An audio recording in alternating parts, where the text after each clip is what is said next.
కానీ మిగతా మన సూపర్ హిట్ మన కీర్తిశేషులు బిఆర్ రాజు గారు చనిపోయారు, ఆయనకి ఇంటర్వ్యూస్లో కూడా ఉంటుంది. ఈ చిత్ర పరిశ్రమ చాలామంది హీరోస్ ఉంటారు, వాళ్ళలో నేను వన్ ఆఫ్ ది హీరో అంతే. నాది ఒక సంవత్సరంలో ఒక ఫ్రైడే ఒక థర్స్డే రిలీజ్ అవుతుంది అంతే, అంతకుమించి తప్ప ఇది అందరి పరిశ్రమ అందరూ రావాలి అలాంటిది నేను కోరుకునేవాడిని నేను.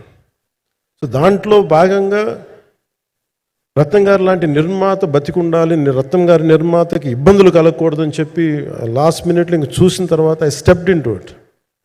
నేను భుజాల మీదకి తీసుకున్నాను ఇది. క్లైమాక్స్ని ఎలా భుజాల మీదకి అంటే, ఎందుకంటే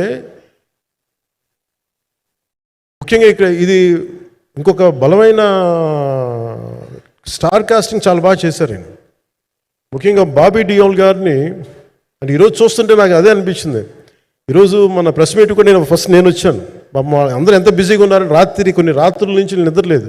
మన మనోజ్ పరమహంస గారికి కానీ, రత్నం గారికి కానీ, జ్యోతి గారికి కానీ, పాపం ఈ సినిమా ప్రమోషన్ సింగిల్ హ్యాండెడ్గా పాపం నిధి అగర్వాల్ భుజాల మీద వేసుకొని నాకే బాధ అనిపించింది.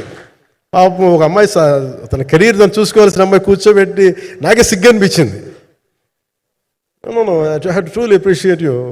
అంటే చాలా పాపం అన్నీ వెళ్తా ఉంటే నాకు ఇదేంటి సినిమాని అనాథలా వదిలేశారండి అనిపించింది.